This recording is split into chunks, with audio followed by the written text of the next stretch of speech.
السلام علیکم یا علی مدد. اعوذ باللہ من الشیطان اللعین الرجیم.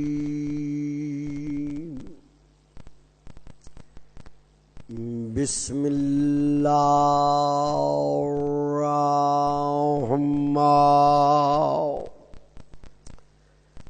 الرحیم. الحمد للہ الذی جعل لیلۃ القدر خیرا من الف شہر. والشکر للہ الذی جعلنا من اہل لیلۃ القدر. والصلاة والسلام علی معدن فیوضات لیلۃ القدر محمد المبعوث صلوات.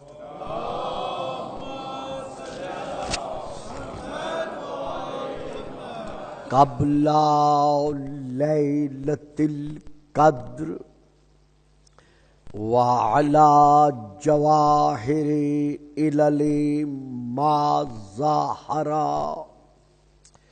فی لیلۃ القدر. ثم الصلاۃ علی آلہ الذین هم محال کتاب اللہ المنزل فی لیلۃ القدر.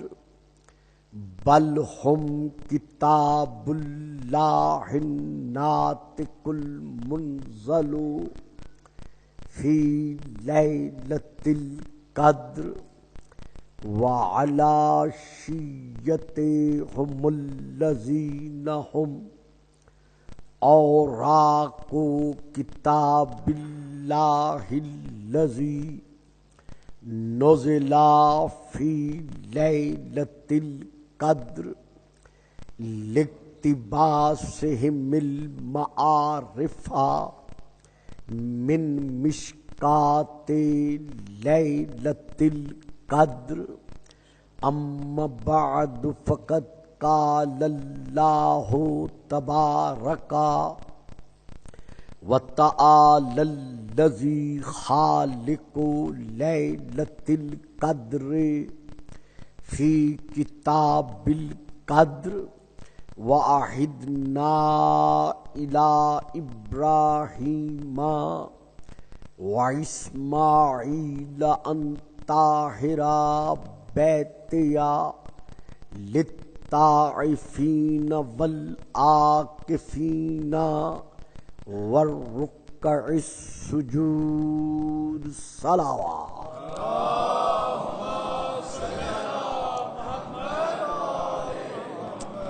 تمام تر سامعین و حاضرین سے گزارش ہے کہ ایک مرتبہ دعا مانگ لیں. جو مومن خود بیمار ہے یا گھروں میں جو افراد بیمار ہیں یا اپنے اپنے وطن میں جو بیمار ہیں، خلاق عالم ان سب کو صحت کاملہ عطا فرمائے.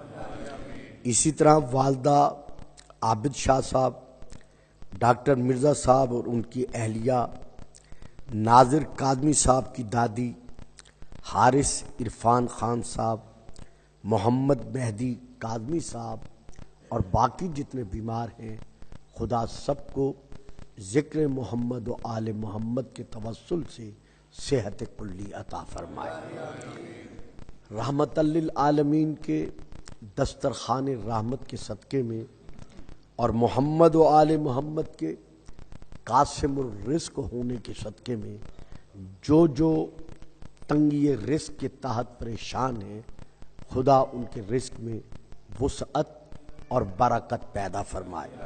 محمد ذکی رضوی صاحب، عزیز توقیر کاظمی صاحب اور باقی جتنے احباب یہاں با اعتبار رزق پریشان حال ہیں، خلاق عالم ان سب کی اس پریشانی کو دور فرمائے۔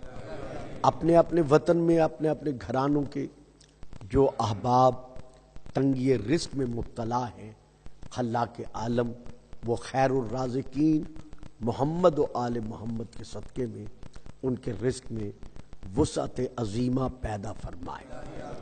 میں نے کل بھی عرض کیا تھا، آج پھر میں عرض کر رہا ہوں، ہم UK کی حکومت اور باقی ان ممالک کے جتنے صاحبان حکومت ہیں، جہاں جہاں ذکر محمد و آل محمد تمام تر آزادی کے ساتھ کرنے کی اجازت دی گئی ہے، ہم ان کے حق میں دعا گو ہیں۔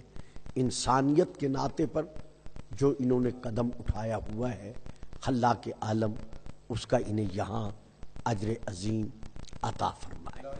ہمارے ملک پاکستان میں جو حالات ہیں، ہم دعا گو ہیں، ہماری حکومت، ہماری آرمی، ہمارے افراد پولیس اور باقی ذمہ دار ادارے جو کوشش کر رہے ہیں، خدا ہم سب کو اس کوشش امن میں کامیابی و کامرانی عطا فرمائے اور ہمارے ملک کو جنت نظیر بننے کی توفیق عطا فرمائے۔ وارث امن امام زمن کے صدقے میں اس قائم آل محمد انجمن کو خلاق عالم ان کے عشق کے پیش نظر وہ سنٹر عطا فرمائے جو امام کے ظہور تک ہمیشہ ہمیشہ کے لیے قائم و دائم رہے۔ یا رب العالمین ہمارے امام دورہ کا ظہور ہمیں عطا فرما اور ہمیں ان کی فوج ظفر موج میں شامل ہونے کی توفیق عطا فرما۔ مل کے نعرہ تکبیر،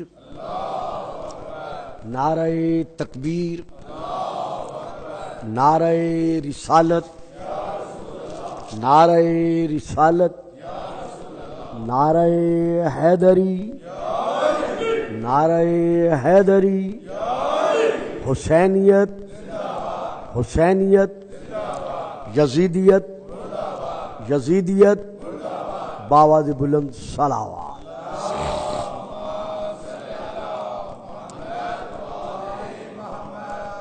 ایک اور دعا مانگ لیں۔ آج محترم مکرم بھائی علی شاہ صاحب برمنگم میں مجھے محترم اظہر کیانی صاحب کے وسیلے سے ایک ڈاکٹر صاحب کے پاس لے گئے، اور جنہوں نے آئی اسپیشلسٹ ہیں جعفری صاحب، انہوں نے جس انداز میں آج مجھے محبت اور شفقت بخشی ہے اور جس طرح انہوں نے اپنا حق ایک ذاکر امام سمجھتے ہوئے ادا کیا ہے، خلاق عالم ان کے رزق میں برکت عظیم پیدا فرمائے اور ان کو صحت کلی کے ساتھ قائم و دائم رہنے کی توفیقات پر قائم رکھے۔ باواز بلند صلوات۔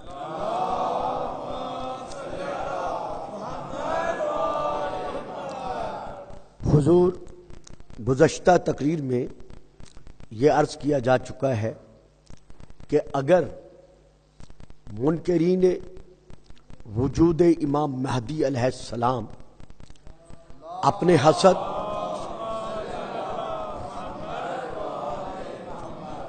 حسد اور اپنے تعصب کے پیش نظر اپنی ضد پر قائم رہیں تو کلام مقدسہ کی اس آیت کی تفسیر کہاں سے پیش کر سکیں گے کہ هو الذی ارسل رسولہ بالہدی والدین الحق لیظہرہ علی الدین کلہ، کہ ایک نہ ایک دن ایسا ضرور آئے گا کہ یہ دین اسلام تمام ادیان پر غلبہ رکھتے ہوئے پوری زروع زمین کے سینے پر اسلام ہی کا روشن ستارہ چمکے گا اور پوری زمین پر حکومت جو ہوگی وہ صرف اور صرف اہلیان اسلام کی ہوگی، جو صحیح معنوں میں مسلمان ہوں گے۔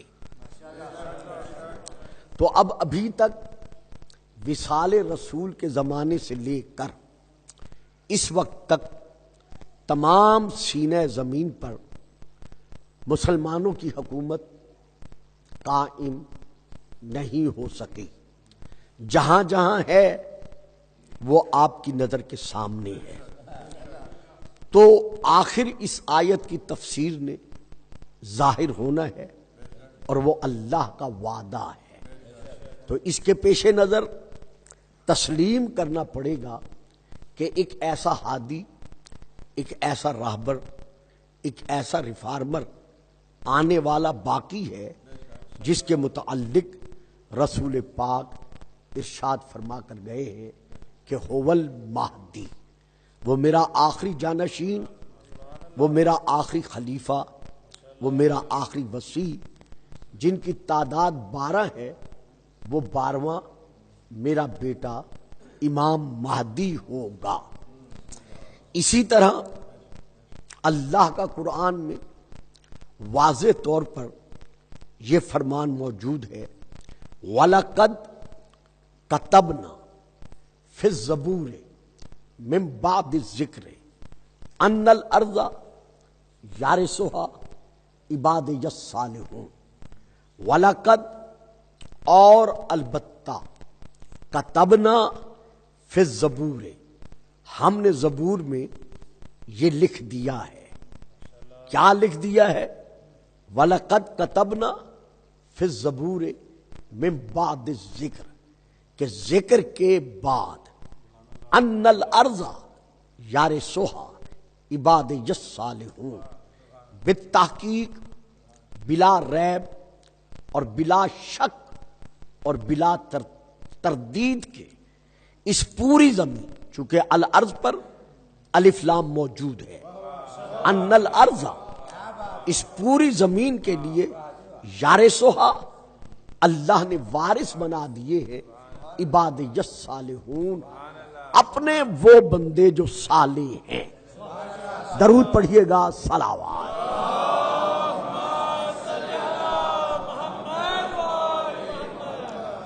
اب آیت میں واضح طور پر یہ ارشاد موجود ہے۔ یہاں پہلے عرض کرتا چلوں کہ زبور سے مراد کچھ مفسرین کے نزدیک کتاب زبور ہے، اور کچھ مفسرین کے نزدیک یہاں زبور سے مراد تمام آسمانی کتب اور تمام صحائف ہیں جو انبیاء پر اللہ نے نازل فرمائے ہیں۔ یعنی تمام کتب میں یہ لکھ دیا گیا ہے، اور تمام صحائف انبیاء میں اللہ کی طرف سے یہ فیصلہ موجود ہے کہ زبور کے ساتھ، یعنی تمام کتب کے ساتھ یہ فیصلہ موجود ہے کہ ذکر کے بعد اس پوری زمین کے وارث ہوں گے۔ کون ہوں گے؟ عباد الصالحون، میرے صالح بندے۔ اب جب ہم عبادی پر نظر ڈالتے ہیں تو جب اللہ نے شیطان سے کہا تھا فخرج منہا فإنک رجیم وإن علیک لعنتی الی یوم الدین، کہ تم میری بارگاہ سے نکل جا، تو اس قابل نہیں ہے کہ معصوموں کی بد میں تو بٹھایا جا سکے، کیونکہ جو خلیفت اللہ کا منکر ہو وہ معصوموں کی بد میں بٹھایا نہیں جاتا،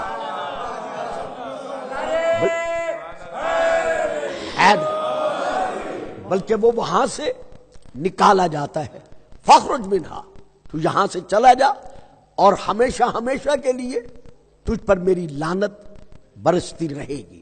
تو شیطان نے نکلتے وقت کیا کہا تھا کہ یا اللہ، بے شک تو نے مجھے نکال تو دیا ہے، لیکن اس کے ساتھ ساتھ میں دعویٰ کرتا ہوں، بلکہ دعویٰ بھی کرتا ہوں، اعلان بھی کرتا ہوں، لَأُغْوِيَنَّهُمْ أَجْمَعِينَ إِلَّا عِبَادَكَ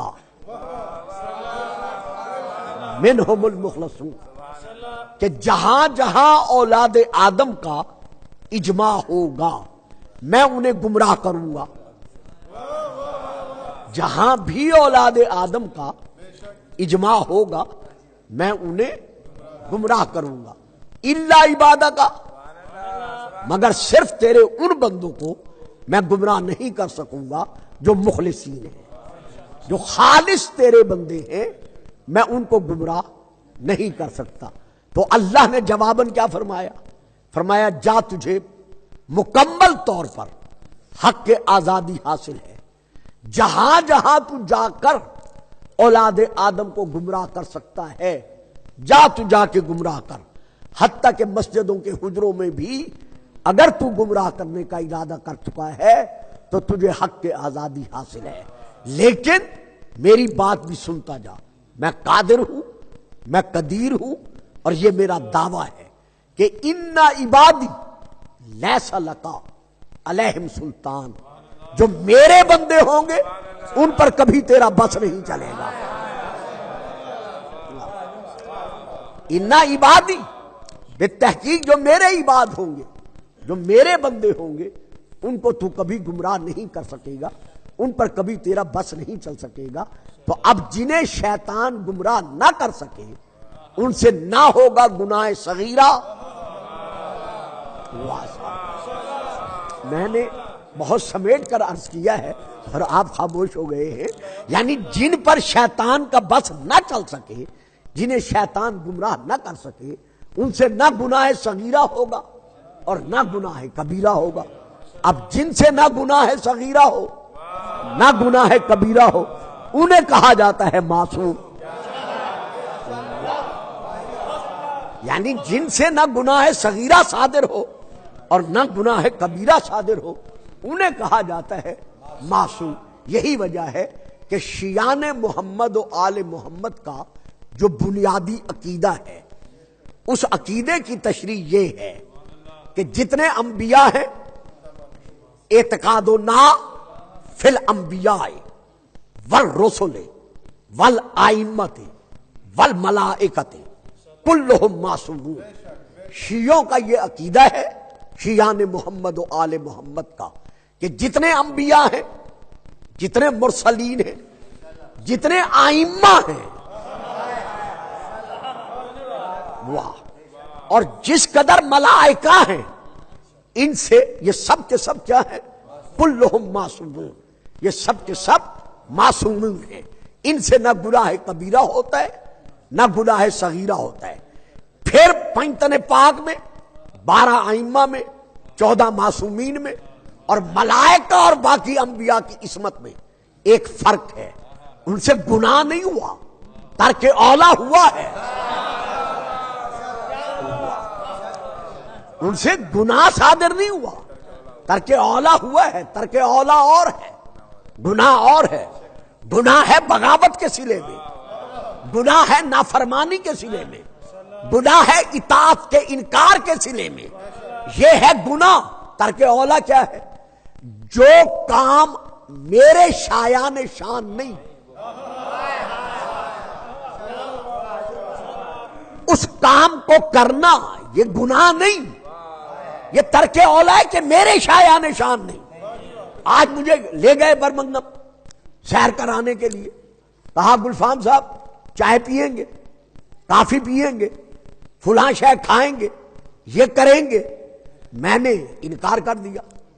اب کہیں مجھے میرا موڈ بن گیا، میں رک گیا.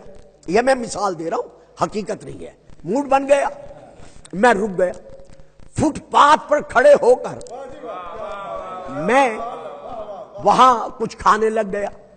اب جب میں فٹ پاتھ پر کھڑے ہو کے کھانے لگا تو مومن ایک وہاں سے گزر رہا تھا جو رات دن میری تقریریں یہاں سن رہا ہے. وہ جلدی سے دوڑا ہوا میرے قریب آیا، سلام کیا، سر منہ چوما، کہا قبلہ یہ میری شاپ ہے، آپ اندر تشریف لے آئیے، اندر بیٹھ کر برگر کھائیے، باہر کھڑے ہو کر نہ کھائیے. بھائی باقی بھی تو کھا رہے ہیں. تو آپ ان میں سے تو کسی ایک کو نہیں روک رہے، کسی ایک کو منع نہیں کر رہے، صرف مجھے ہی روک رہے ہیں. کہا قبلہ باقیوں میں اور آپ میں ایک فرق ہے، یہ آپ کے شایان شان میں. جرم نہیں ہے، گناہ نہیں ہے، لیکن یہ آپ کے شایان شان نہیں ہے۔ تو وہ کام جو کسی کے شایان شان نہ ہو اگر وہ کر دیا جائے تو وہ گناہ نہیں ہوتا، بلکہ اسے کہا جاتا ہے ترک اولا، یعنی بہتر کو ترک کرنا، بہتر کو چھوڑنا۔ تو اب یہ گناہ نہیں، ڈاکٹر کہتا ہے یہ دوائی آپ نے فلاں وقت کھانی ہے اور اتنی ڈوز آپ نے لینی ہے، اب اگر کوئی نہیں لیتا تو یہ جرم نہیں ہے، یہ گناہ نہیں ہے، لیکن اپنی صحت کے حق میں یہ ترک اولا ہے کہ جو صحت کے لیے بہتر تھا اس بہتر کو چھوڑ دیا۔ تو اب ائمہ علیہ السلام میں یعنی 14 معصومین علیہ السلام میں اور باقی انبیاء میں ہیں سارے معصوم، لیکن فرق کیا ہے کہ ان سے ترک اولا ہوا ہے، ان سے کبھی ترک اولا بھی نہیں ہوا، یعنی وہ معصوم ہیں لیکن ان کی عصمت صرف فعل کی حد تک، یہ معصوم نہیں، صرف قول کی حد تک یہ معصوم نہیں۔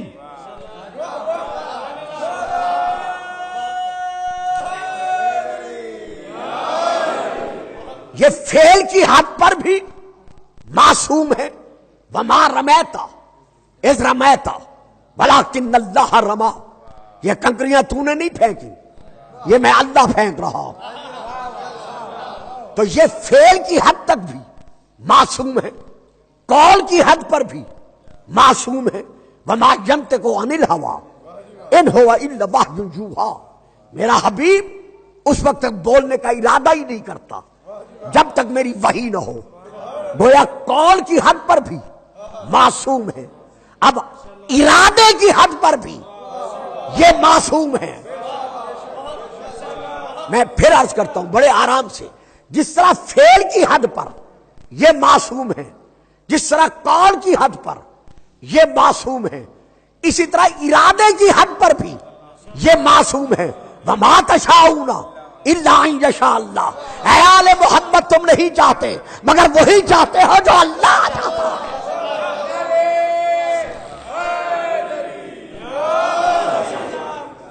درود پڑھیے گا، صلوات۔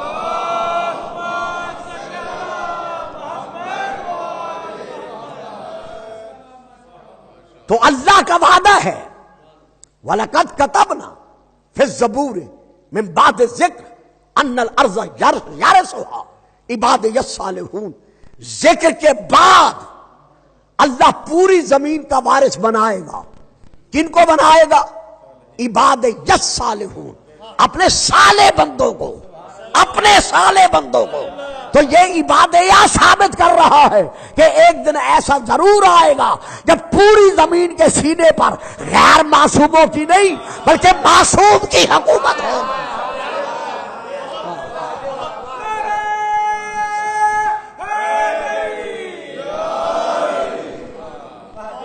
اگر آپ تھوڑا سا ساتھ دیں بولیں تو یہاں ایک دو چار لفظ اور اسی آیت پہ کہہ دوں، یعنی آیت میں ہے کیا؟ وَلَقَدْ كَتَبْنَا فِي الزَّبُورِ مِن بَعْدِ الذِّكْرِ، یعنی اس پوری زمین کا اللہ وارث بنائے گا۔ یارثون فعل مضارع ہے جو حال اور استقبال پہ دلالت کرتا ہے کہ اللہ وارث بنائے گا۔ کس کے بعد بنائے گا؟ دیکھا، اسی لیے کہا تھا ذرا آپ ساتھ دیں گے، کس کے بعد؟ ذکر کے بعد، ذکر کے ہوتے ہوئے نہیں، ذکر کے ہوتے ہوئے نہیں۔ جو مجھے پہلی تقریر سے سن رہے ہیں ان کے ذہنوں میں ترجمہ آ گیا ہوگا، ذکر کے ہوتے ہوئے نہیں، ذکر کے بعد۔ تو اب ذکر کون ہے جس کے بعد ان کو بنائے گا وارث؟ تو اللہ کا فیصلہ ہے، قد انزل اللہ الیکم ذکرا رسولا، اللہ نے تمہاری طرف ذکر کو رسول بنا کے بھیجا۔ تو اللہ بنائے گا ذکر کے بعد۔ تو ماننا پڑے گا کوئی نہ کوئی ایسا معصوم ابھی آنے والا باقی ہے کہ جو ذکر کے بعد یعنی رسول کے بعد جسے ایک نہ ایک دن ایسا حاصل ہوگا کہ پوری کائنات کے سینے پر اس کی حکومت ہوگی۔ اور جب وہ آئے گا، اب یہاں میں پھر کل بھی کتاب کا حوالہ دے چکا ہوں، اب پھر دے رہا ہوں. کتاب کا نام ہے تفسیر کبیر، حضرت علامہ فخر الدین رازی کی، جلد نمبر 16. اس میں یہ درج ہے کہ یہ پوری زمین کو امن کب ملے گا؟ جب حضرت عیسیٰ آئیں گے. حضرت عیسیٰ علیہ السلام کب آئیں گے؟ جب مہدی آئے گا. جب مہدی آئے گا پھر حضرت عیسیٰ یعنی عیسیٰ علیہ السلام آئیں گے. اب میں حوالہ دے رہا ہوں، میرے بڑے بھائیوں کی کتاب ہے تذکرۃ الخواص، میں وہاں سے لے کر اس حوالے سے یہ عرض کر رہا ہوں. وہ لکھتے ہیں کہ عیسیٰ اور مہدی جب جمع ہو جائیں گے تو مہدی عیسیٰ سے کہیں گے تقدم یبن البتول، اے بتول کے بیٹے آگے بڑھ، کیونکہ وقت ہوگا نماز کا. تو فیجیو، یہ فکرے ہیں وہاں پر، فیجیو وقت الصلاۃ، جب یہ دونوں اکٹھے ہوں گے تو نماز کا وقت آ جائے گا. تو نماز کے وقت پر امام مہدی فرمائیں گے حضرت عیسیٰ سے کہ آپ تقدم، آپ آگے بڑھیے اور بڑھ کر نماز پڑھائیے. تو حضرت عیسیٰ جواباً کہیں گے یہ درست ہے، کتاب تذکرۃ الخواص، یہ درست ہے کہ میں صاحب نبوت ہوں، میں صاحب رسالت ہوں، میں صاحب کتاب ہوں، میں صاحب امت ہوں، میں صاحب کلمہ ہوں، لیکن یہ زمانہ میری نبوت کا نہیں. واہ صاحب واہ، ہو گئے نا خاموش آپ صاحب.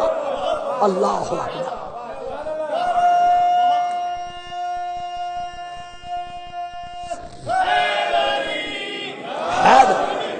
یہ بجا ہے، یہ درست ہے کہ میں صاحب نبوت ہوں، میں صاحب رسالت ہوں، صاحب امت ہوں، صاحب کتاب ہوں، صاحب کلمہ ہوں، بطول کا بیٹا ہوں، لیکن یہ دور جو ہے، یہ زمانہ جو ہے، یہ میری نبوت کا زمانہ نہیں، یہ ہے آپ کے نانے کی نبوت کا زمانہ.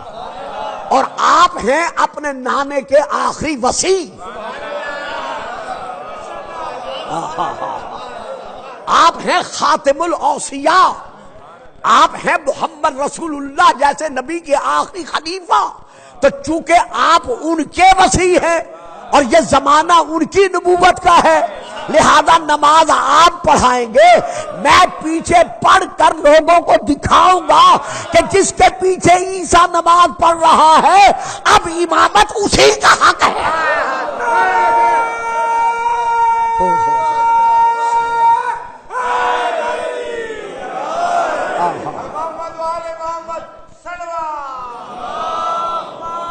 صلی اللہ محمد و آل محمد. یہاں ایک بات اور بھی دیتا چلوں، صرف حضرت عیسیٰ پیچھے نماز نہیں پڑھیں گے. حضرت عیسیٰ علیہ السلام 1، حضرت خضر علیہ السلام 2، حضرت ادریس علیہ السلام 3، حضرت الیاس علیہ السلام 4.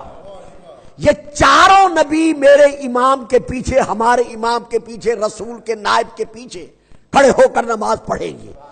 فرش پر نماز پڑھ کر یہ منوائیں گے کہ خبردار، عرش پر جب نبیوں نے محمد کے پیچھے نماز پڑھی تھی شک نہ کرنا.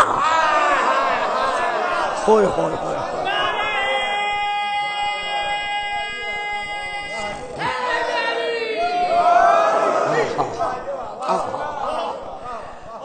قرآن میں واضح طور پر حکم ہے وَاسْأَلْ أَرْسَلْنَا من قبلک من رسلنا.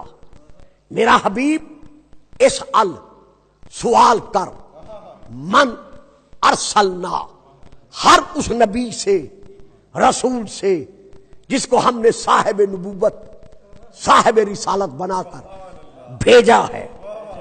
واہ واہ جی واہ.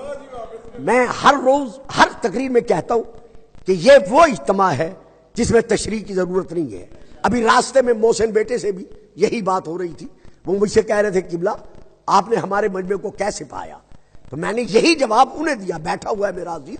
میں نے کہا یہ وہ اجتماع ہے جو علم کے اعتبار سے اس منزل پر ہے جہاں کسی قسم کی تشریح اور تفسیر کی ضرورت نہیں پڑتی.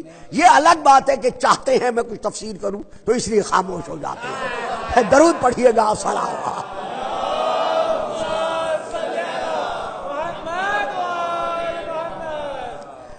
واسأل، اے میرا رسول سوال کر، من ارسلنا.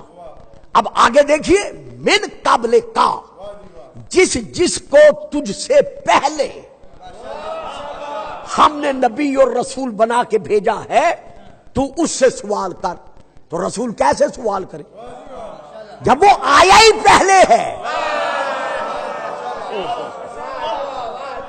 یہاں تو آیت میں واضح طور پر خدا خود فرما رہا ہے، من قبلک، جسے نبی اور رسول بنا کر ہم نے تجھ سے پہلے بھیجا ہے، اس سے سوال کر. آپ مجھ سے سوال کب تک کریں گے؟ جب تک میں یہاں ہوں، جب تک میں آپ کے سامنے ہوں.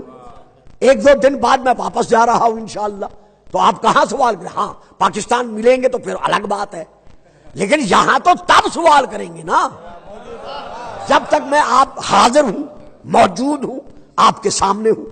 میرا حبیب ان نبیوں سے سوال کر جو تجھ سے پہلے بھیجے گئے. اور یہی سوال صحابہ نے کیا تھا کہ یا رسول اللہ کیا آپ نے انبیاء سے سوال کیا؟ آپ نے مسکرا کر فرمایا کیا تم یہ سوچ سکتے ہو کہ اللہ مجھے حکم دے اور میں بچا نہ لاؤں؟ ہائے ہائے ہائے، خدا مجھے حکم دے کہ ان نبیوں سے سوال کر اور میں بجا نہ لاؤں؟ یہ تم کیسے سوچ سکتے ہو؟ تمام صحابہ نے آئینہ حیرت بن کر عرض کیا یا رسول اللہ ذرا وضاحت فرمائیے، ہماری سمجھ میں نہیں آ رہا کہ جب سے آپ نے تبلیغ دین اسلام کا سلسلہ شروع کیا ہے، ہم میں سے کچھ آپ کو اسی وقت سے دیکھ رہے ہیں. نہ مکے میں آدم آپ کے پاس آیا، نہ مکہ میں حضرت نوح آپ کے پاس آئے، نہ احد و بدر، خندق و خیبر و مدینہ میں کوئی نبی آپ کے پاس آیا. جب آیا ہی کوئی نہیں تو آپ نے سوال کیسے کیا؟ اب دیکھیے، یہی سے معراج جسمانی اور معراج روحانی، یہ دو نظریے سامنے آ رہے ہیں.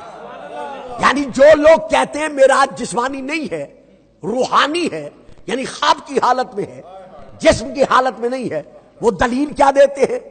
پہلی دلیل وہ یہ دیتے ہیں کہ ہماری ایک ماں کا ارشاد ہے کہ میں نے رسول کو معراج کی رات اپنے بستر سے گم نہیں پایا، یعنی وہ بستر پر موجود تھے. لہذا ان کے اس فرمان کے مطابق معراج روحانی ہوئی، خواب کی ہوئی، جسمانی نہیں ہوئی. ہم کہتے ہیں میرے بھائیوں، میرے عزیزوں، کم از کم کچھ تو سوچ لو کہ ان کا نکاح مکہ میں ہوا تھا لیکن رخصتی تو مدینے میں آ کے ہوئی.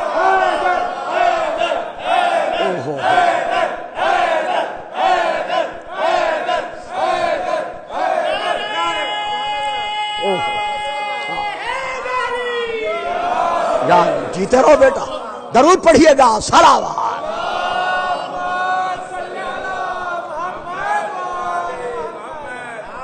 آپ دیکھتے ہیں میرے انداز خطابت کو، میں کبھی نام نہیں لیا کرتا، لیکن جس ماں کا ذکر کیا جاتا ہے ان کا رسول سے نکاح ہوا تھا مکہ میں،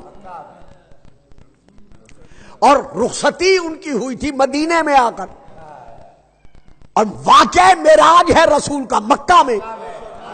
تو جب مکہ میں وہ رسول کے گھر ہی نہیں تھی تو پھر بستر کیسا، چادر کیسی؟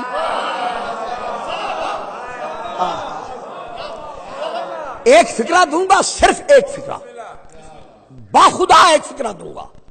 اللہ کرے گا آپ سب لے لیں گے، نہیں لیں گے تو داد دینے والوں سے پوچھ لینا. باپ معراج جسمانی کی تصدیق کرے تو وہ بھی سچا،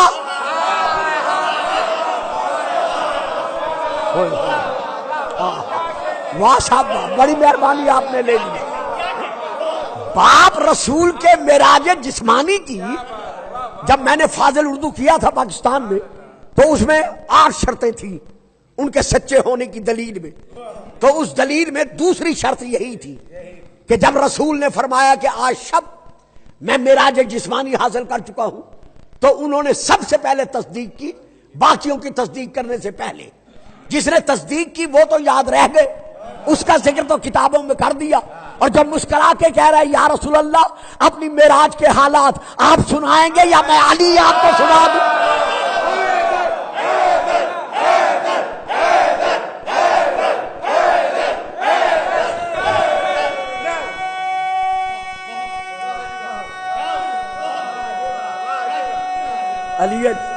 علی بڑی مہربانی، بڑی مہربانی۔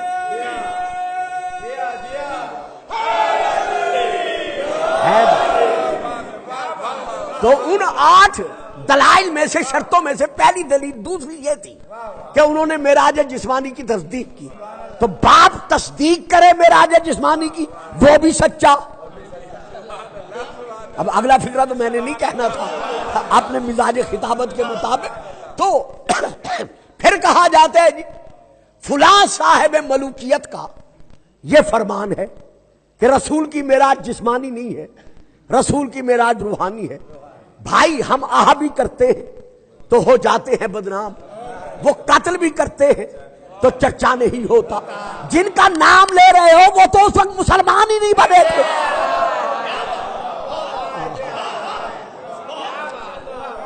تو ان کو کیا خبر معراج جسمانی ہے یا روحانی ہے؟ پوچھنا ہے تو ان سے پوچھو جو کہہ رہے ہیں مسکرا کر کہ میں بتاؤں یا آپ بتا دیں گے۔ تو بہرحال صحابہ نے عرض کیا یا رسول اللہ کیا آپ نے انبیاء سے سوال کیا ہے؟ آپ نے فرمایا یہ کیسے ہو سکتا ہے کہ اللہ مجھے حکم دے اور میں بجا نہ لاؤں؟ کہا یا رسول اللہ ہم نے تو نہیں دیکھا کہ مکہ سے لے کر اس وقت تک کوئی نبی آپ کے سامنے آیا ہو، پھر آپ نے سوال کیسے کیا؟ آپ نے جواباً فرمایا لما اورج بی الی السماء الرابعہ، جب میں شب معراج چوتھے آسمان پر بلند کیا گیا۔ اب یہاں پھر آپ کے لیے ایک فکرہ ہے جو میں آپ سے توجہ چاہتا ہوں، اگر آپ محسوس نہ کریں تو ایک ایک قدم آگے آ جائیں، باقی بچے تنگ ہو رہے ہیں، ذرا ایک ایک قدم آگے آ جائیں تاکہ بچے آرام سے بیٹھ سکیں۔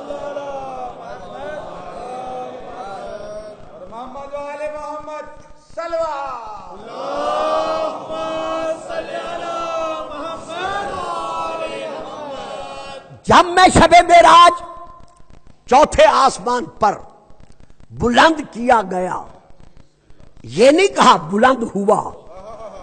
اگر رسول یہ فرماتے ہم تب بھی معراج جسمانی پر ایمان رکھتے اور اب بھی ایمان ہے، تو آپ فرماتے ہیں بلند کیا گیا یعنی لے جانے والا مجھے لے گیا۔ تو اب ہم نے جانے والے کو نہیں دیکھنا، یہی تو بات تھی جس پر آپ چپ کر جاتے ہیں۔ اب ہم نے جانے والے کو نہیں دیکھنا، ہم نے لے جانے والے کو دیکھنا ہے کہ آیا لے جانے والا لے کے جا سکتا ہے؟ تو جو بھی معراج جسمانی کا منکر ہے اس اعتبار سے کہ یہ جسد مادی وہاں جا نہیں سکتا، تو ماننا پڑے گا کہ وہ رسول کی معراج کا منکر نہیں، وہ تو اللہ کی قدرت کا انکار کر رہا ہے۔ سبحان الذی اسری بعبدہ، یہ گیا نہیں بلکہ وہ لے گیا۔ تو جب میں چوتھے آسمان پر پہنچا تو میں نے وہاں فرأیت بیتن من یاقوت احمر، میں نے سرخ یاقوت کا بنا ہوا وہاں چوتھے آسمان پر ایک گھر دیکھا۔ جب گھر دیکھا تو ٹکٹکی باندھ کر یعنی نگاہیں جما کر نظریں لگا کر میں اس گھر کو دیکھنے لگا۔ تو جبرائیل نے آگے بڑھ کر مجھ سے کہا کہ یا رسول اللہ ھذل بیت المعمور، یہ جو یاقوت کا بنا ہوا گھر آپ دیکھ رہے ہیں یہ بیت المعمور ہے۔ این اس بیت المعمور کے نیچے یعنی بالکل اس کے نیچے اللہ نے کعبہ بنوایا ہے جو اس کی شبیہ ہے، جو اس کی نقل ہے۔ یعنی بیت المعمور اصل ہے اور یہ اس کی نقل ہے. اگر ہر اصل کی نقل بدعت ہوتی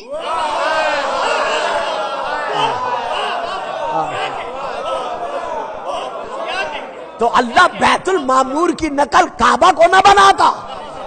تو اب یہ کعبہ کیا ہے؟ اس اصل کی نقل ہے. مسجدیں کیا ہیں؟ پھر اس اصل کی نقل ہے. ہماری نمازیں کیا ہیں؟ واہ واہ صاحب واہ، کہاں بات پہنچ گئی. چلو دیتا چلوں، ٹائم ہوتا نہیں، بات پہ بات آ جاتی ہے. ہماری نمازیں کیا ہیں؟ صلو کما رأیتمونی، نماز ویسے پڑھو جیسے تم نے مجھے پڑھتے ہوئے دیکھا ہے. اللہ اکبر، بھئی ہاتھ کیوں کھولے؟ رسول ایسے پڑھتے تھے.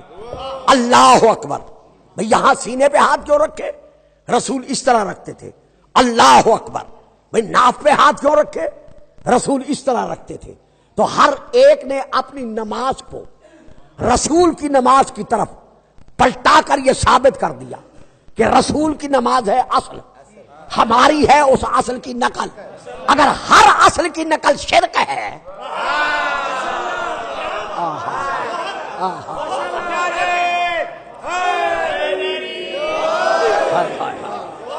میں اس پہ نہیں بول رہا کہ ہاتھ کہاں رکھنے ہیں کہاں نہیں رکھنے. میں تو صرف بات کر رہا ہوں کہ ہر نمازی یہ دعویٰ کر رہا ہے، ہر فرقے کے نمازی کا یہ دعویٰ ہے کہ ہماری نماز وہی ہے جو رسول پڑھتے تھے، جیسے ہم ویسے پڑھ رہے ہیں. تو رسول کی نماز اصل ہو گئی، ہم میں سے ہر ایک کی نماز نقل ہو گئی. اگر ہر نقل اصل کی بدعت ہے تو پھر یہ نماز بھی تو نقل ہے، کعبہ بھی تو نقل ہے. ہوئے ہوئے ہوئے ہوئے. بسم اللہ الرحمن الرحیم، الحمدللہ رب العالمین. بسم اللہ کی با سے لے کر والناس کی سین تک اصل قرآن کہاں اترا؟ محمد کے دل پر. یہ جو لکھا ہوا یہ کیا ہے؟ یہ اس اصل کی نقل ہے.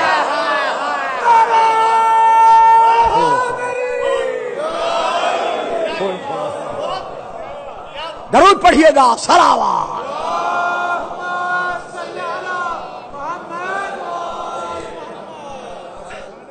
تو یہ بیت المعمور اس اصل کی نقل ہے.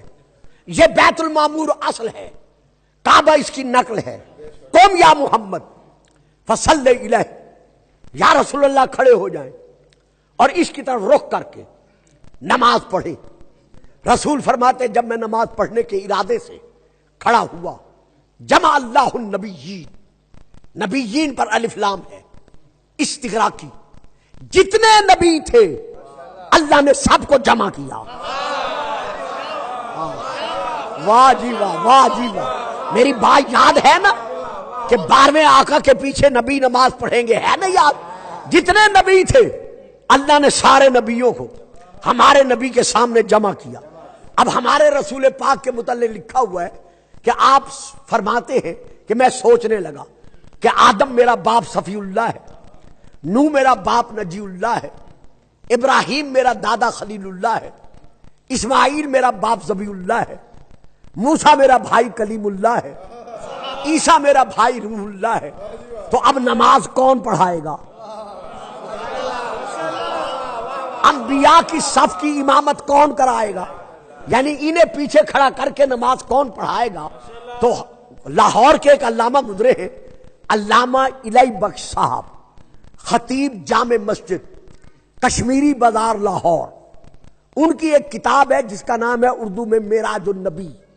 اس میں انہوں نے لکھا ہے، یہ ہمارے بھائیوں کے بہت بڑے علامہ تھے اپنے زمانے میں، اس میں انہوں نے لکھا ہے کہ جب رسول پاک یہ سوچنے لگے کہ نماز کون پڑھائے گا تو جبرائیل نبیوں کی صفوں کو چیر کر آگے بڑھا اور ہمارے نبی کا دایاں بازو پکڑ کے بلند کیا اور بلند کر کے کہا تقدم، آپ آگے بڑھیں، آپ بڑھ کر نبیوں کو نماز پڑھائیں. اللہ نے انبیاء کی امامت کا تاج آپ کے سر پر سجایا ہوا ہے. تو وہ نیچے لکھتے ہیں ان بریکٹ کہ لوگوں، یعنی اے میری کتاب پڑھنے والوں، کہ لوگوں ذرا سوچو تو صحیح کہ میرے جس نبی کا بازو پکڑ کر جبرائیل انبیاء کی صف میں بلند کر دے، بھلا کسی نبی کی کیا جرت؟ جو میرے اس نبی کی برابری کا دعویٰ کر سکے؟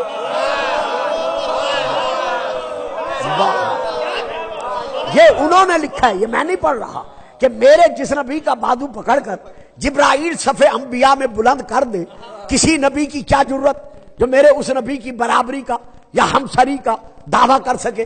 میں لاہور رات دن پڑھتا تھا، اب بھی پڑھتا ہوں۔ جب وہاں کرشن وہاں اپنا کشمیری بازار لاہور میں مجھے پڑھنا پڑا، ان کی بس سے چند گز کے فاصلے پر تھی، تو میں نے تقریر کرتے ہوئے تقریر میں کہا مولانا اللہ آپ کو زندگی دے، صحت دے۔ سبحان اللہ، آپ نے تو بہت بڑا مسئلہ حل کر دیا جو 1400 سال سے حل نہیں ہو رہا تھا۔ حضور آپ نے لکھا ہے کہ میرے جس نبی کا بازو پکڑ کر جبرائیل بلند کر دے، کسی نبی کی کیا ضرورت کہ اس نبی کی برابری کا دعویٰ کرے؟ تو قبلہ غدیر کے میدان میں جس علی کا بازو پکڑ کر وہی رسول بلند کر دے۔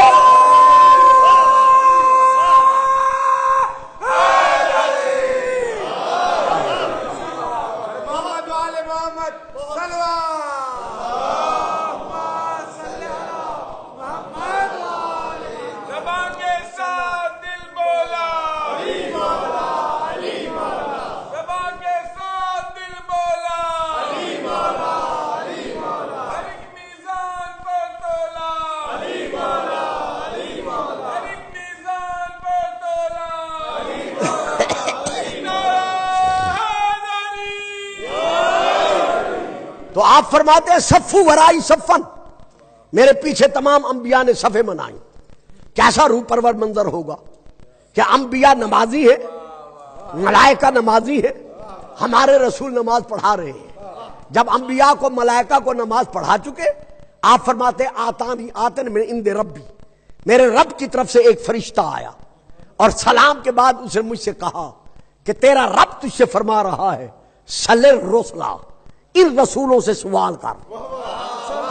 واہ صاحب واہ صاحب واہ، سل الرسلا، ان رسولوں سے نبیوں سے سوال کر کہ یہ تجھ سے پہلے کس عہد پر، کس وعدے پر، کس بنیاد پر نبی بنا کے بھیجے گئے ہیں۔ تفسیر کا نام لے لوں تاکہ کوئی گھبرائے نہ بعد میں۔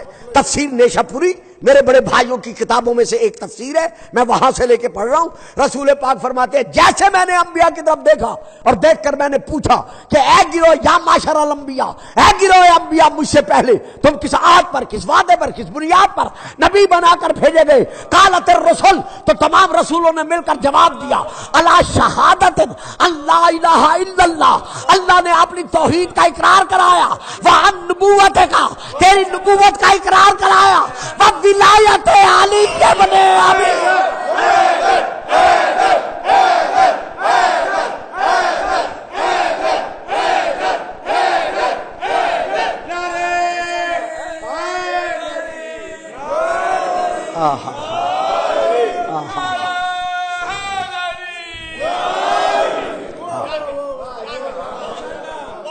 تو جس طرح ہمارے رسول پاک نے وہاں انبیاء کو نماز پڑھائی، تو جنہوں نے رسول کو شک کرنے والوں سے لیا ہے، میں ایک ایک فکرے میں بہت کچھ کہہ جاتا ہوں، جن لوگوں نے رسول کو شک کرنے والوں سے لیا ہے انہوں نے معراج جسمانی کا انکار کر دیا۔ اسی لیے جب آپ کا 12واں نائب، 12واں خلیفہ، 12واں وصی نماز کے وقت عیسیٰ سے کہے گا تقدم، آگے بڑھ، بڑھ کر نماز پڑھا، تو عیسیٰ کہیں گے کیسے پڑھاؤں، میں تو وہاں تیرے نانے کے پیچھے نماز پڑھ چکا۔ آپ آگے بڑھیے، آپ نماز پڑھائیے۔ اب دیکھیے امام مہدی علیہ السلام کا ذکر، جہاں تک تعلق ہے احادیث کا، اگر ان کو لیا جائے تو کتنی تقاریر چاہیے؟ 1 اشرہ 2 اشرہ معلوم نہیں، لیکن جس طرح رسول نے میدان غدیر میں اعلان کیا تھا من کنت مولا ہو فہذا علی مولا، کہ جن معانی میں جس جس کا میں مولا ہوں، ہاں جن معانی میں جس جس کا میں مولا ہوں، انہی معانی میں اسی کا علی مولا ہے۔ جناب سلمان کھڑے ہوئے، شیعہ کتب میں ہے، کھڑے ہو کر کہا یا رسول اللہ علی کی ولایت سے مراد کیا ہے؟ فرمایا ولاؤہ کا ولائی، اس کی ولایت مثل میری ولایت کے ہے، یعنی جن معانی میں میں مولا ہوں انہی معانی میں علی مولا ہے۔ کہا یا رسول اللہ علی کو مولا آپ بنا رہے ہیں؟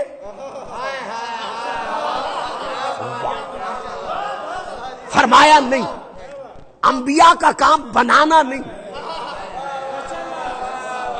بنانا کام صرف اللہ کا ہے۔ لن تجد لسنت اللہ تبدیلا، قوانین الہیہ میں کبھی تغیر و تبدل واقع نہیں ہو سکتا۔ ہر نبی کا نائب، ہر نبی کا خلیفہ، ہر نبی کا وصی اللہ بناتا گیا ہے۔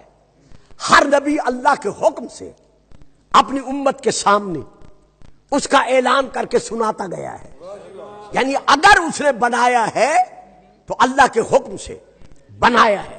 جیسے کہ حضرت آدم نے شیز کو اپنا خلیفہ بنایا، اپنی مرضی سے نہیں بنایا بلکہ اللہ کے حکم سے بنایا۔ آدم نے شیز کو بنایا، شیز نے محلس کو بنایا، محلس نے محوق کو بنایا، محوق نے امیشہ کو بنایا، امیشہ نے برعشیشہ کو بنایا، برعشیشہ نے یافس کو بنایا، یافس نے برہ کو بنایا، برہ نے عمران کو بنایا، عمران نے ناہور کو بنایا، ناہور نے تارخ کو بنایا، تارخ نے ابراہیم کو بنایا، ابراہیم نے اسماعیل کو بنایا، اسماعیل نے اسحاق کو بنایا، اسحاق نے یعقوب کو بنایا، یعقوب نے یوسف کو بنایا، یوسف نے صبریہ کو بنایا، صبریہ نے شعیب کو بنایا، شعیب نے موسیٰ بن عمران کو بنایا، موسیٰ نے داؤد کو بنایا، داؤد نے سلیمان کو بنایا، سلیمان نے عاصم برخیہ کو بنایا، عاصم نے زکریا کو بنایا، زکریا نے یحییٰ کو بنایا، یحییٰ نے سایہ کو بنایا، سایہ نے منذر کو بنایا، منذر نے سلیمہ کو بنایا، سلیمہ نے برہ کو بنایا، برہ نے عیسیٰ کو بنایا، عیسیٰ نے بردہ کو بنایا، بردہ سے چل کر اس کا آخری نے آ کے عبد المطلب کو بنایا، عبد المطلب نے ابو طالب کو بنایا، ابو طالب نے محمد کو بنایا۔ میں آج علی کو بناتا ہوں، علی حسن کو بنائے گا، حسن حسین کو بنائے گا، حسین عابد کو بنائے گا، عابد باقر کو بنائے گا، باقر جعفر کو بنائے گا، جعفر کاظم کو بنائے گا، کاظم رضا کو بنائے گا، رضا تقی کو بنائے گا، تقی نقی کو بنائے گا، نقی عسکری کو بنائے گا، عسکری میرے بیٹے مہدی کو بنائے گا، جس کے قدم ہوں گے اور عیسیٰ جیسے پیغمبر کا سر۔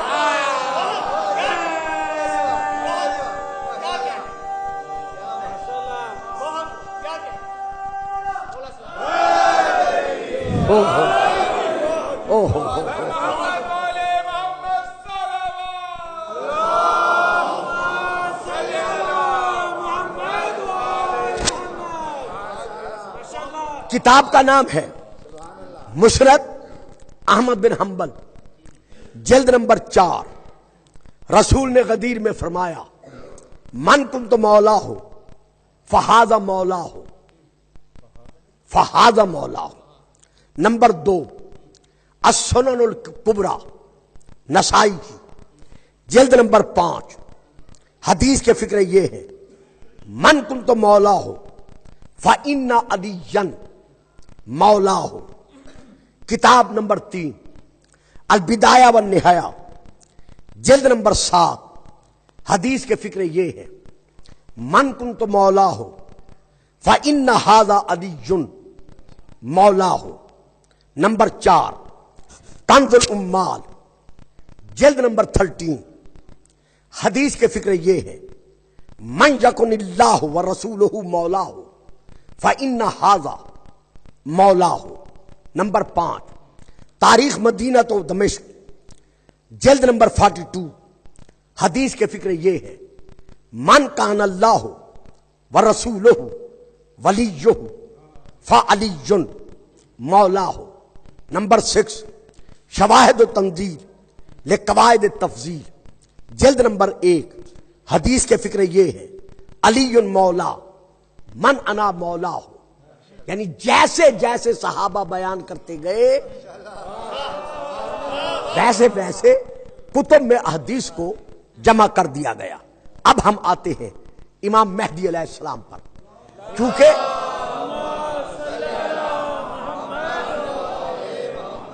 پہلا رسول کا خلیفہ کون ہے؟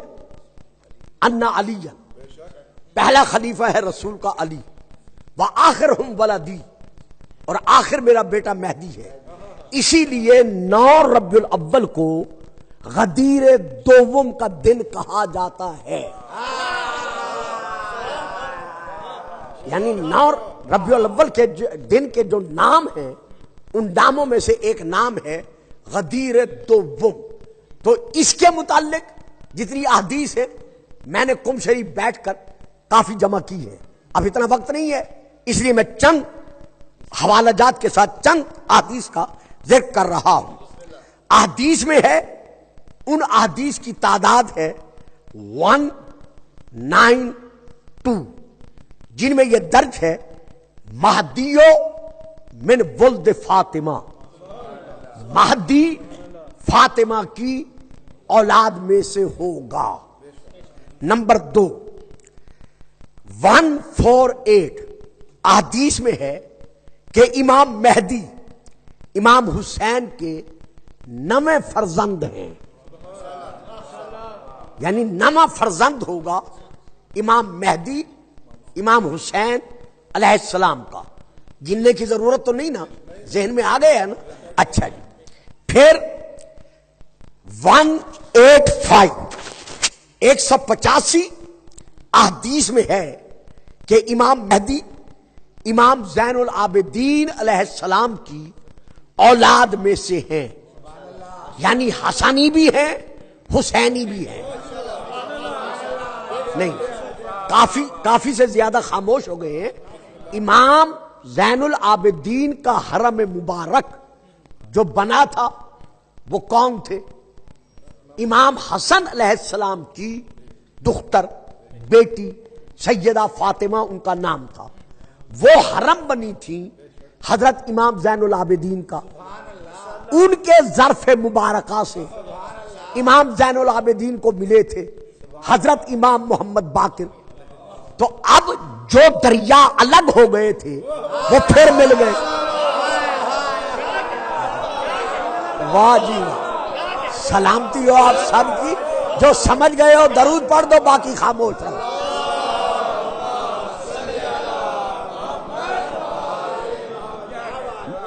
مرج البحرین یلتقیان، تو جو 2 عصمت کے دریا الگ ہو گئے تھے وہ پھر مل گئے، یعنی ادھر سے امام حسن کی دختر اور ادھر سے امام حسین کا بیٹا امام زین العابدین، یہاں سے چلے امام محمد باقر اور آخر تک۔ تو گویا امام باقر سے لے کر 12ویں آقا تک یہ جتنے ہیں یہ حسنی بھی ہیں اور حسینی بھی ہیں۔ تو 185 احادیث میں ہے کہ امام مہدی امام زین، صاحب جی گھنٹہ ہو گیا ہے، کہیں تو یہ پورا کر دوں، کہیں تو چھوڑ دوں۔ اچھا جی چلو یہ پورا کر دیتا ہوں، کیونکہ پھر 5-7 منٹ مصائب پہ بھی لگ جاتے ہیں، آپ نے ماتمداری بھی کرنی ہوتی ہے۔ تو 185 احادیث میں ہے کہ امام مہدی علیہ السلام امام زین العابدین کی اولاد میں سے ہیں، یعنی حسنی بھی ہیں اور حسینی بھی ہیں۔ 146 146 احادیث میں ہے کہ امام مہدی حضرت امام حسن عسکری علیہ السلام کے فرزند ہیں، یعنی ان کی ایک ہی اولاد ہے، اور نہ کوئی دختر ہے، جنہوں نے لکھا ہے غلط لکھا ہے، اور نہ کوئی دختر ہے اور نہ کوئی بیٹا ہے، صرف ایک ہی اولاد ہے، اور وہ ہیں حضرت امام حسن عسکری کے بیٹے حجت الزمان خلیفۃ الزمان ناطق قرآن، یعنی مولائے دوراں امام مہدی علیہ السلام۔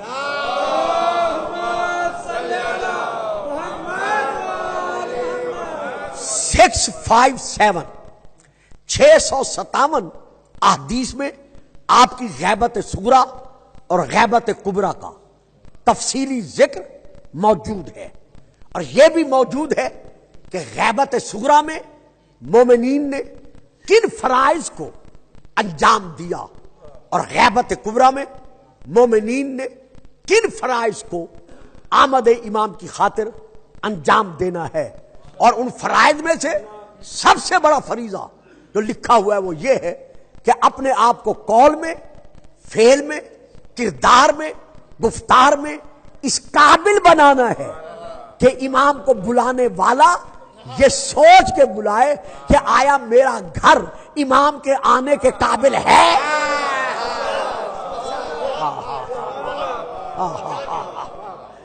تو 657 احادیث میں آپ کی غیبت صغریٰ اور غیبت کبریٰ کا ذکر تفصیلاً موجود ہے۔ 136 احادیث میں یہ موجود ہے کہ رسول کا 12واں نائب، 12واں وارث، 12واں خلیفہ وہی ہے جو کل بھی امام مہدی تھا اور آج بھی امام مہدی ہے۔ 25 احادیث میں ہے کہ حضرت عیسیٰ آسمان سے نازل ہو کر ان کے پیچھے نماز پڑھ کر یہ منوائیں گے کہ محمد و آل محمد کا گھرانہ کل بھی افضل الانبیاء تھا اور آج بھی افضل الانبیاء ہے۔ جتنی کتب گزری ہیں زبور سے مراد صرف اور صرف زبور کتاب نہیں، بلکہ زبور سے مراد تمام کتابیں، تمام صحیفے اور وہ کتب جن میں امام کا ذکر موجود ہے۔ تو امام کا نام کتب میں موجود ہے۔ توریت میں آپ کا نام اکیدمو ہے، توریت عبرانی میں ماشے ہے، انجیل میں محمد الآخر ہے، صحف ابراہیم میں حاشر ہے، صحف خربیل میں بدگہ 30 ہے، زبان سریانی میں شروحید ہے، فرنگیوں کے نزدیک مسیح الزمان ہے۔ آپ کا نام کتاب کنترا میں کاتے ہے، کتاب نجتہ میں کوکما ہے، کتاب گبران عجب میں کہ کباب دوم ہے۔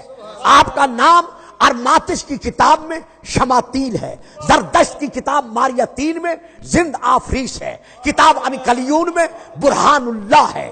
آپ کا نام خدا کے نزدیک، اللہ کے نزدیک جال حق ہے، مصطفیٰ کے نزدیک میم ہے، میم دال ہے، مرتضیٰ کے نزدیک نہار یعنی صبح روشن ہے، امام حسن کے نزدیک نور آل محمد ہے، امام حسین کے نزدیک محسن ہے، امام سجاد کے نزدیک معمول ہے، امام صادق کے نزدیک، امام باقر کے نزدیک موعود ہے، امام صادق کے نزدیک غوث الفقراء ہے، امام موسیٰ کاظم کے نزدیک مفرج اعظم ہے، امام رضا کے نزدیک بقیت اللہ ہے، امام تقی کے نزدیک حجت اللہ ہے، امام علی نقی کے نزدیک آپ کا نزدیک آپ کا نام لسان الصدق ہے، اور امام حسن عسکری کے نزدیک پھر آپ کا نام میم ہے، میم دال ہے، تاکہ پتہ چل جائے کہ جس طرح کائنات کا آغاز محمد سے ہوا تھا ویسے انجام بھی محمد پر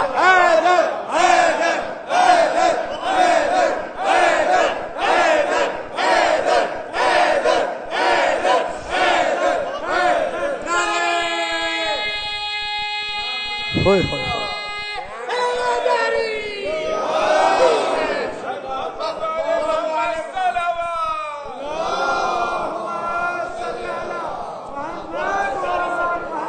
بڑی مہربانی، جیتے رہو، بڑی مہربانی۔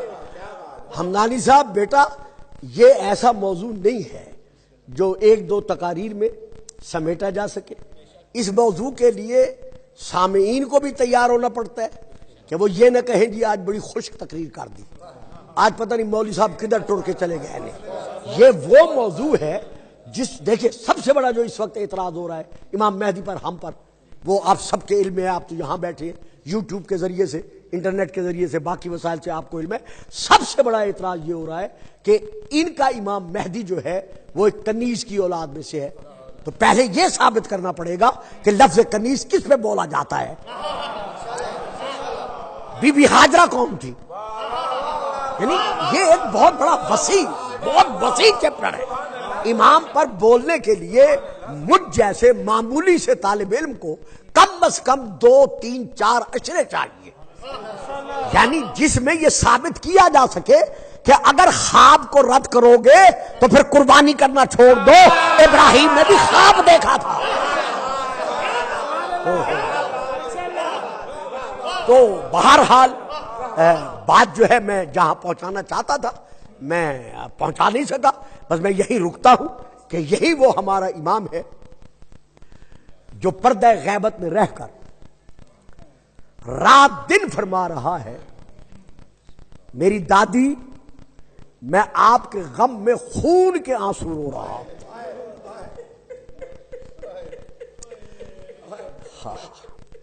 اللہ اکبر، اللہ غنی۔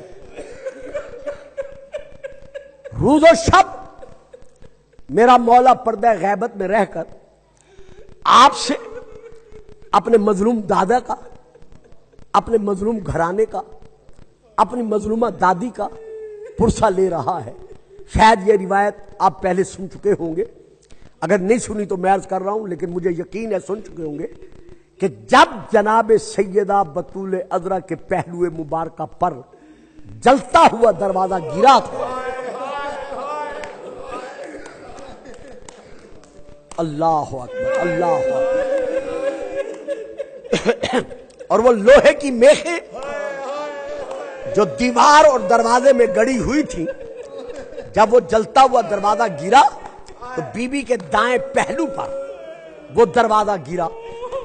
سیدہ منہ کے بل جب زمین پر آئیں تو ہمارے ہاں ذاکر مولوی، میں خود بھی پہلے پڑھا کرتا تھا، یہ اس کی تشریح کی ہے آغا آیت اللہ لطف اللہ صافی گل پیگانی نے اپنی کتب میں، تو اس دن سے میں یہ پڑھنے لگا ہوں، ورنہ پہلے میں بھی یہی پڑھتا تھا کہ بی بی جیسے منہ کے بل گری ہیں تو آواز دے کر کہا یا ابل حسن میں اٹھنے کے قابل نہیں رہی، مجھے آ کے سنبھالو۔ لیکن علامہ آیت اللہ صافی نے ثابت کیا ہے کتب کے حوالے سے کہ بی بی نے گرتے ہی کہا یا مہدی۔ ہاں ہاں بیٹا، اللہ نے تجھے المنتقم بنا کر خلق کیا ہے، تو نے انتقام لینا ہے۔ روز و شب یہ جو آپ پرسہ دیتے ہیں، حقیقتاً اس مسند غم کا وارث جو ہے وہ ہمارے 12ویں آقا ہے جو ہم سے پرسہ لے رہے ہیں۔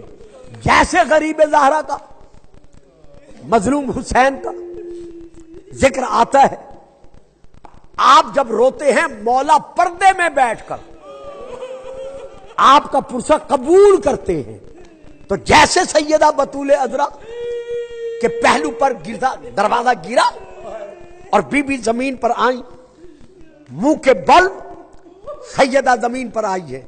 میں زیادہ آج مصائب نہیں پڑھوں گا کیونکہ وقت بہت ہو گئے ہیں، انہوں نے ماتم کرنا ہے، صرف 2-2.5 منٹ میں مصائب ختم کر رہا ہوں۔